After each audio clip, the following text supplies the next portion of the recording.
કાશ્મીરના રામબનમાં વાદળ ફાટતા તબાહી મચી ગઈ છે। વાદળ ફાટતા ધર્મકુંડ ગામમાં પૂર જેવી સ્થિતિ સર્જાઈ છે। ભૂસ્ખલનને કારણે અત્યાર સુધીમાં 3 લોકોના મોત થઈ ગયા છે।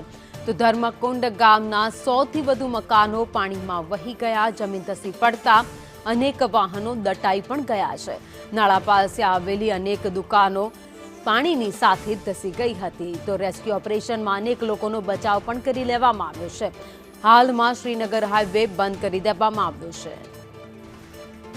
તો ભયાનક દ્રશ્યો જમ્મુ કાશ્મીરના રામબનથી સામે આવી રહ્યા છે, જ્યાં વાદળ ફાટ્યા બાદ ખાના ખરાબી સર્જાઈ છે। જમીન ધસી પડતા અનેક મકાનો છે અંદર કાટમાળમાં દટાઈ ગયા છે। તો કેટલા એવા મકાનો અને દુકાનો છે જે પાણીમાં ધસી ગઈ છે। આ સાથે જ રસ્તા ઉપર જે વાહનો પાર્ક કરેલા હતા તે વાહનો પણ પાણીની સાથે તણાઈ ગયા છે।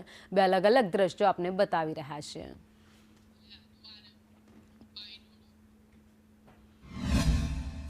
यहाँ फिश पॉइंट की 7 दुकानें होती थी सर। ये रात को 3 साढ़े 3 बजे के फ्लड आने के कारण से ये सब दुकानें तहस नहस हो चुकी हैं। हमें खुद समझ नहीं लग रहा है सर हम क्या करें क्या नहीं, क्योंकि हमारा रोजगार हमारा परिवार इन्हीं दुकानों से चलता है। हम क्या करें कहाँ जाएं हमें कुछ समझ नहीं आ रहा है सर। सर डैमेज हुई है 7 दुकानें एक मार्केट में थी, तो 3 वो तो 6 ये नॉर्मल कम से कम सर ये 12-13 दुकानें थी जो, और ऊपर घर भी था तो वो भी तहस नहस हो चुका है सर।